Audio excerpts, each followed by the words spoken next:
नमस्ते। आज हम एक कहानी सुनने वाले हैं। एक ऐसे भगवान की जिनका बचपन किसी भी आम बच्चे से कहीं ज्यादा शरारती था।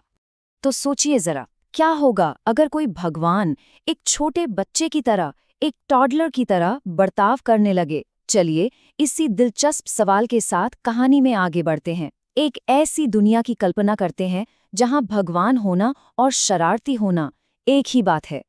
तो कहानी की शुरुआत होती है गोकुल गांव से। हमारे हीरो हैं एक 3.5 साल के बच्चे, कृष्ण। और बस इसी उम्र में मानो उनके अंदर शरारतों का कोई स्विच ऑन हो गया हो। एक ऐसा स्विच जिसने देखते ही देखते पूरे गांव को परेशान कर दिया। अब देखिए, उनकी माँ यशोदा ने उन्हें पकड़ने के लिए एक प्लान बनाया। पैरों में पहना दिए घुंघरू ताकि बेटा जहां भी जाए आवाज तो हो। लेकिन कृष्ण तो कृष्ण थे, वो निकले उनसे भी एक कदम आगे।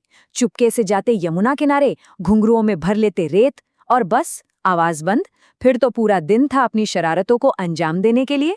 तो शुरुआत में तो कृष्ण की शरारतें अपने घर तक ही सीमित थी।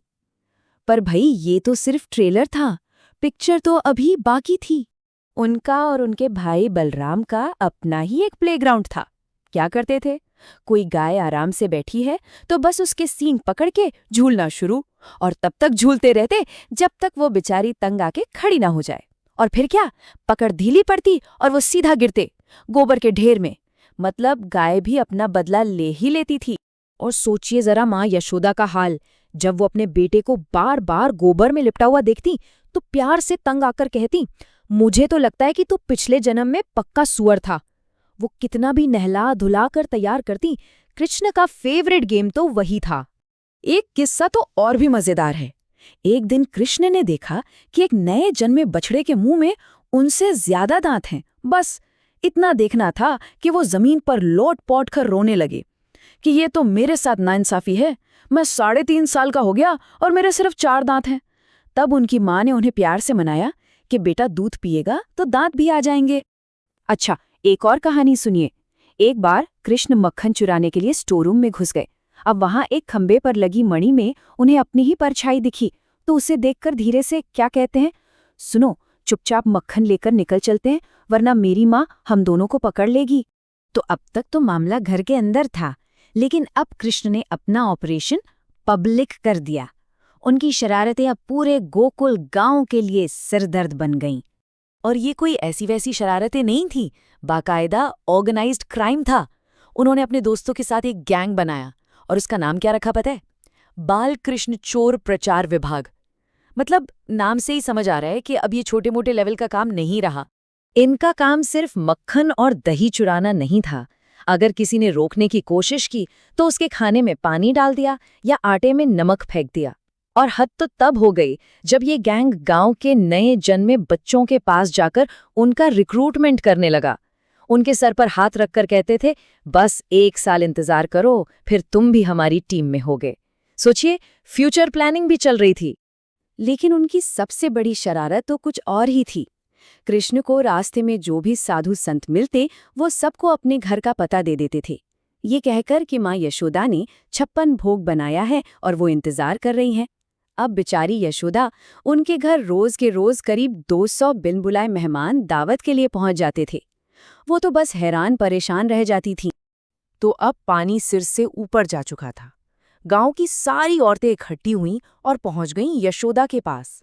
एक तरह से माँ की अदालत लग गई और मुद्दा था कृष्ण को काबू में करना। और शिकायतों की लिस्ट सुनिए जरा। एक बोली, इसने हमारे पूजा घर में कुत्ते के पिल्ले बिठा दिए। दूसरी चिल्लाई, इसने तो पूरे गांव को झूठी दावत पर बुला लिया। कोई बोली, हमारा सारा मक्खन चोरी हो गया। और सबसे मजेदार शिकायत, जब हम सो रहे थे तो इसने मेरे पति की दाढ़ी को मेरे बालों से बांध दिया। अब यशोदा ने जैसे ही गुस्से में कृष्ण की तरफ देखा, सीन पलट गया। कृष्ण ने तुरंत रोना धोना शुरू कर दिया। कहने लगे, माँ ये सब झूठ बोल रही हैं। ये खुद मेरे मुंह पर मक्खन लगाती हैं और फिर मुझे चोर कहती हैं। ये तो अपने बर्तन भी खुद ही तोड़कर इल्जाम मुझ पर डाल देती हैं। और फिर कृष्ण ने अपना फाइनल कार्ड खेला, अपना ब्रह्मास्त्र। एक छोटी सी पोटली उठाई और बोले, मैं इन झूठे इल्जामों से तंग आ गया हूं। मैं अब ये घर छोड़कर साधु बनने जा रहा हूं। बस ये सुनना था कि माँ यशोदा का सारा गुस्सा हवा हो गया। उन्होंने कृष्ण को गले से लगाया और सारी शिकायत करने वाली औरतों को ही डांट कर वहां से भगा दिया। तो ये सब कहानियां सुनने में तो बहुत मजेदार लगती हैं, है ना? लेकिन सवाल ये है कि क्या ये सिर्फ एक बच्चे की शरारतें थीं या फिर इन सब के पीछे कोई बहुत गहरा मतलब छिपा हुआ था? देखिए, असल बात ये थी कि गोकुल के लोग जानते थे कि कृष्ण कोई आम बच्चा नहीं बल्कि खुद भगवान है। तो वो सब तो मन ही मन चाहते थे कि कृष्ण उनके घर आए किसी भी बहाने से, भले ही थोड़ा मक्खन चोरी हो जाए। उनकी शिकायतें तो असल में एक बहाना थी कृष्ण और उनकी माँ यशोदा को प्यार से छेड़ने का। और याद है वो रोज रोज घर आने वाले सैकड़ों संत, वो भी कोई शरारत नहीं थी, वो तो कृष्ण का अपने परिवार को आशीर्वाद दिलवाने का एक तरीका था। उन्होंने अपनी माँ को समझाया था कि ये संत तो चलते फिरते तीर्थ हैं, इनकी सेवा करने का मतलब है घर बैठे ही सारे तीर्थों का पुण्य कमा लेना। और इन सारी घटनाओं का, इन सारी शरारतों का जो सार है वो एक शब्द में छिपा है, लीला। लीला का मतलब है एक दिव्य खेल।